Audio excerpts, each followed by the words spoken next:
Hi, welcome to master coachings. As usual మనం 1000 MCQ series లో ఉన్నాం. 1 to 10 వరకు మనం బిట్స్ చేసాం according to fundamental rights, DPSP and fundamental duties.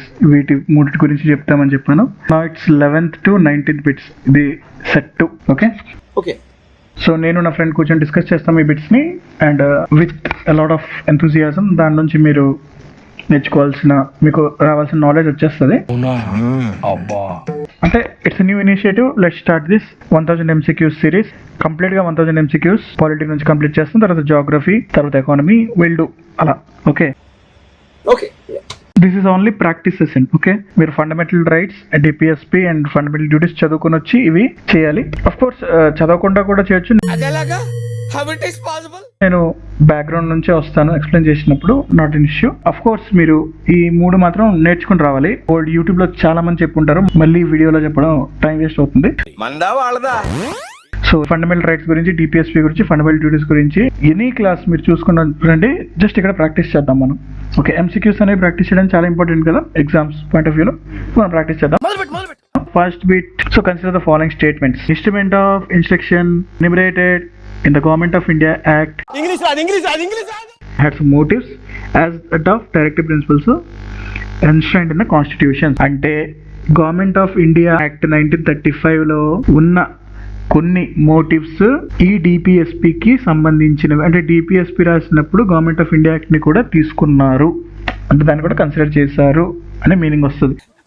Directive principles aim to realize the ideals outlined in the preamble of the constitutions. మన ప్రియంబల్ లో ఉన్న ideals ని, అంటే మనం మన కంట్రీని ఎలా చూడాలనుకుంటున్నాం ఐడియల్స్ ని డిపిఎస్పి ఇట్స్ ఎయిమ్.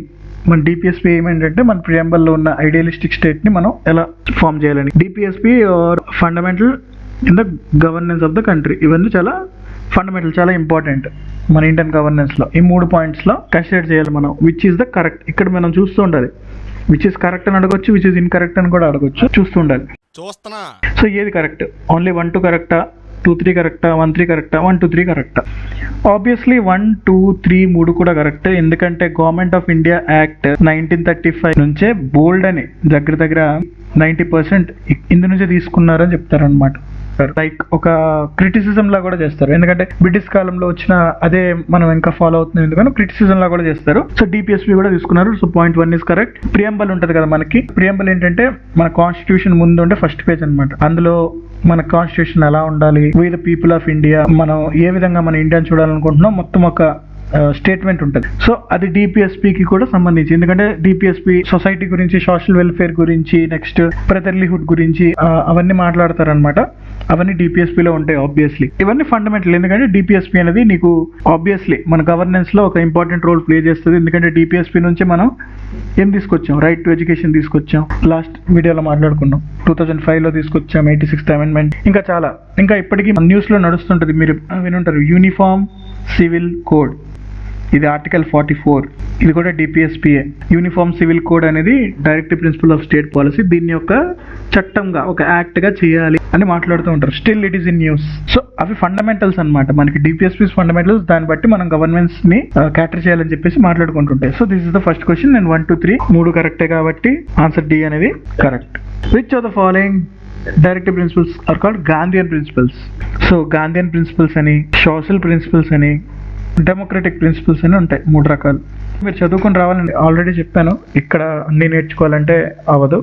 కావాలంటే నేను వీడియో పెడతా మీకు, fundamental rights, duties and DPSP గురించి ఒక వీడియో ఎక్స్ప్లెనేషన్ లో నీట్ గా పెడతా. బట్ ఈ వీడియోలో కుదరదు, ఎందుకంటే ఇది ఎంసీక్యూస్ ప్రాక్టీస్ వీడియో. జస్ట్ మీరు చదువుకుని ప్రాక్టీస్ చేయాలి యాజ్ ఐ మెన్షన్. ఇప్పుడు గాంధీయన్ ప్రిన్సిపల్స్ లో ఏంటేంటి ఉంటాయి? ఈక్వల్ జస్టిస్ గాంధీయన్ ప్రిన్సిపల్స్ లో ఉందా ఆలోచించండి. నెక్స్ట్ ఫ్రీ లీగల్ ఎయిడ్ అందరికి, cottage industry, village panchayat, cow slaughter. ఇందులో ఏవేవి గాంధీయన్ ప్రిన్సిపల్స్కి వస్తాయి చూడండి. Equal justice and free legal aid పూర్కి, అంటే ఒక పూర్ని నువ్వు డిటైన్ చేసావు అనుకో, వాడికి గవర్నమెంట్ ఒక లాయర్ని ఇస్తారు, ఇష్యూ ఉంటుంది. అది సోషల్ ప్రిన్సిపలా, గాంధీయన్ ప్రిన్సిపలా? సోషల్ ప్రిన్సిపల్ తెలుస్తుంది చూస్తేనే. To make provisions for just and human conditions work. Maternity relief నీకు కనబడుతుంది. మెటర్నిటీ లీవ్ దేనికి సంబంధించి వస్తుంది? ఇది సోషలే, విమెన్ కోసం. ఇది మనం వింటుంటాం. గాంధీ గారు చేనేత వస్త్రాలు తెస్తే కాటేజ్ ఇండస్ట్రీ కదా, సో అది గాంధీయన్ ప్రిన్సిపల్. విలేజ్ పంచాయత్ గురించి మాట్లాడారు గాంధీ గారు, ఎప్పుడు మాట్లాడేవారు. కౌ స్లాటర్ గురించి కూడా మాట్లాడారు. కౌ స్లాటర్ చేయకూడదు, ఆవుని చంపొద్దు. ఓకే, బీఫ్ అంటే అగైనెస్ట్ అన్నమాట, నాన్ వెజిటేరియన్ ఫుడ్స్ కి బ్లా బ్లా బ్లా. సో ఈ క్వశ్చన్ కి ఆధారంగా 3, 4, 5 అనేవి మనకి గాంధీయన్ ప్రిన్సిపల్స్, 1, 2 అనేవి social principles. Okay, next consider the following statements. The DPSP expressively states responsibility towards separation of executive and legislature. The DPSP give President of India the power to decide upon the national nominate that would be protected by the state. So these are the 2 statements. ఇందులో ఏది correct కాదు? Okay, I will explain. ఎందుకంటే మనకి pillars of democracy ఉంటాయి కదా, 4 pillars: executive, judiciary, legislature, media. So executive కి జ్యుడిషియరీకి మధ్యలో గోడ కడుతుంది DPSP. ఎందుకంటే ఎగ్జిక్యూటివ్స్ అంటే ఎవరు? ఆఫీసర్స్ ఆర్ అంటే గవర్నమెంట్ ఎంప్లాయీస్. ఓకేనా, ఎవరైతే ఇంప్లిమెంట్ చేస్తారో. సో వాళ్ళు ఏదైనా పని చేయలేదనుకో, జ్యుడిషియరీ దాన్ని కట్ త్రోట్ చేస్తుండాలి అనమాట, అంటే అడ్డుతుండాలి. వాళ్ళిద్దరు కలిసిపోయారు అనుకో, so it will be A blunder mistake. కాబట్టి ఏం చేస్తుంది అంటే DPSP స్టేట్ కి ఒక రెస్పాన్సిబిలిటీ ఇస్తుంది. అదే చెప్పాను, directive principle of state policy. అంటే కాన్స్టిట్యూషన్ లో డైరెక్టివ్ ప్రిన్సిపల్ ఏం చేస్తుంది అంటే స్టేట్ కి కొన్ని డైరెక్టివ్స్ ఇస్తుంది, మీరు ఈ సెక్టర్స్ లో పనిచేయాలని చెప్పేసి. అందులో ఏంటి ఒక పని? ఎగ్జిక్యూటివ్ కి జ్యుడిషియరీకి మధ్యలో రెస్పాన్సిబిలిటీ అంటే సెపరేషన్ ఆఫ్ పవర్ ఉండాలి. సో DPSP ప్రెసిడెంట్ కి పవర్ ఇస్తుంది? నో. DPSP ఎవరికి పవర్ ఇస్తుంది? DPSP gives power to the state. ఇప్పుడు కూడా స్టేట్ అనేది దాని కాన్స్టిట్యూషన్ లో చేంజ్ చేసుకుంటూ డైరెక్టివ్ ప్రిన్సిపల్స్ ని యాక్ట్స్ గా మార్చాలి. ఎప్పుడు మార్చాలి? ఇప్పుడు సిచ్యువేషన్ బాగాలేదు, కొన్ని రోజుల తర్వాత డబ్బులు రావచ్చు, మన కంట్రీ డెవలప్ అవ్వచ్చు, అప్పుడు ఈ పాలసీస్ అన్ని ఇంప్లిమెంట్ చేయాలి. సో DPSP లో ఎగ్జిక్యూటివ్ కి జ్యుడిషియరీకి మధ్యన సెపరేషన్ ఆఫ్ పవర్ ఉండాలి కదా, దిస్ ఇస్ ఆర్టికల్ 50. స్టేట్ కి పవర్ ఇస్తుంది కదా, to decide upon national monuments that would be protected by the state. National monuments ని కాదు, దేనైనా ప్రొటెక్ట్ చేసేది స్టేట్ కే పవర్ ఉంటుంది, విచ్ ఇస్ ఆర్టికల్ 49. ఇది ఫండమెంటల్ డ్యూటీలో కూడా వస్తుంది. మనం నేషనల్ హెరిటేజ్ ని, నేషనల్ కల్చర్ ని కాపాడుకోవాలని చెప్పేసి. ఫండమెంటల్ డ్యూటీస్ అనేవి మనకి A నుంచి K వరకు ఉంటాయి. 51A, 51B, 12B ఆటోని ఎక్కిపోవాల్సిందే, 51C ఇట్లా ఉంటాయి. ఓకే, దాంట్లో 51H నీకు ఈ హెరిటేజ్ ని, కల్చర్ ని కాపాడాలని చెప్పేసి మాట్లాడుతుంది అనమాట. ఇవన్నీ నేను మళ్ళీ చెప్తా, ఎక్స్ప్లెయిన్ చేస్తే. Answer is none of the above, D. So the next question, which of the following is or part of the fundamental duties enshrined in the Constitution? To develop scientific temper, humanism and the spirit of enquiry and reform. Yes, obviously ఇది ఉంది fundamental duties లో. Fundamental duties గురించి మాట్లాడుతున్నాం. Okay, directive principles కాదు, fundamental duties. To value the preserve the rich heritage, ఇందాకే మాట్లాడాను కదా, article 51H ఉంది. To provide and improve the natural environment ఉంది. ఇది 51G, ఎన్విరాన్మెంట్ గురించి మాట్లాడేది. ఓకేనా, సో 1, 2, 3 3 ఉన్నాయి కాబట్టి answer is 1, 2, 3. Okay, simple question, factual question. Facts తెలిస్తే ఆన్సర్ చేస్తాం, కాన్సెప్ట్ అవసరం లేదు దానికి. Next, which of the following statements regarding the fundamental duties is correct? చూద్దాం. Fundamental duties were added to the 44th Constitutional Amendment Act. No, 44th కాదమ్మా, 42nd Constitutional Amendment Act 1976. Indira Gandhi గారు add చేశారు. దీన్ని mini constitution అని కూడా అంటారు ఈ amendment ని, ఎందుకంటే మన కాన్స్టిట్యూషన్ లో చాలా మార్పులు జరిగాయి 1976 లో. ఓకే, అది ఎప్పుడు వచ్చింది? 1976 లో వచ్చింది. ఏ గవర్నమెంట్ లో వచ్చింది? ఇందిరాగాంధీ గవర్నమెంట్ లో వచ్చింది. సో ఫండమెంటల్ డ్యూటీస్ ని కూడా 51A ని కూడా అప్పుడే యాడ్ చేశారు. ప్రియంబల్ లో సెక్యులర్ అనే పదాన్ని కాన్స్టిట్యూషన్ లో అప్పుడే యాడ్ చేశారు. ఇట్లా చాలా మార్పులు చేశారు. సో ఫండమెంటల్ డ్యూటీస్ అనేవి 4A ఆఫ్ ద కాన్స్టిట్యూషన్ లో ఉంటాయి. Obviously correct. 4A పార్ట్ లో ఉంటాయి. Okay, correct. పార్ట్ 4 అనేది DPSP. ఓకే, మనకు చాలా పార్ట్స్ ఉంటాయి. Part 1 union and its territories, part 2 citizenship, part 3 fundamental rights, part 4 DPSP, part 4A దీంట్లో జరిగిన అమెండ్మెంట్ DPSP.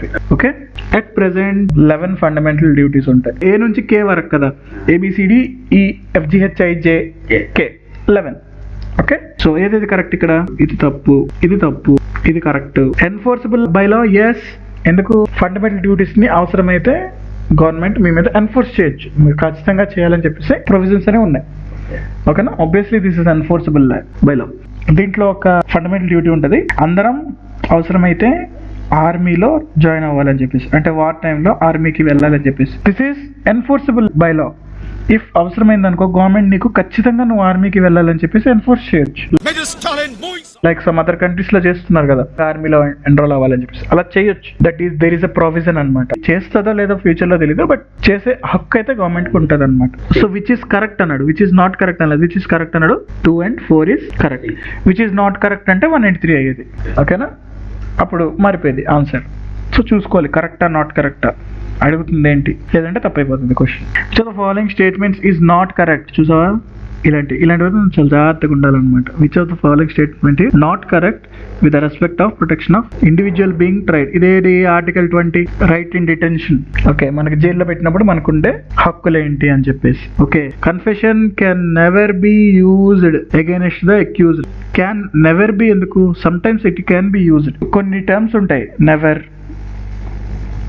ఓన్లీ, అసలు అవకాశం లేదు అని అడుగుతుంది యూపీఎస్సీ ఆర్ పీసీఎస్ ఎగ్జామ్స్. అప్పుడు ఏంటంటే జాగ్రత్త పడాలి. అని నెవర్ అంటున్నాడు అంటే ఎప్పుడు జరగదా, జరుగుతుంది కదా. ఎప్పుడైనా కన్ఫెషన్ లో మనకి అగైనెస్ట్ గా మన కన్ఫెషన్ తీసుకోవచ్చు కదా, ఎప్పుడు తీసుకోరా, నెవరా, నో తీసుకోవచ్చు. Okay, so this one is wrong. So ఏది రాంగ్ అన్నాడు, అదే ఫస్ట్ దే రాంగ్, మనకు ఆన్సర్ దొరికేసింది. బట్ మిగిలిన చూద్దాం. So this is the answer A, మనకు ఆన్సర్ అయితే దొరికేసింది.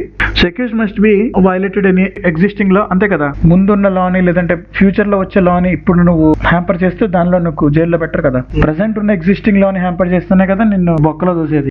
అంటే పోలీసు వాళ్ళు ఏం చేయాలో కూడా నువ్వే చెప్తావరా? ఏంటది, వాట్ ఈస్ దట్? ఆ ప్రావిజన్ ఏమంటారు, పోస్ట్ డిఫాక్టో.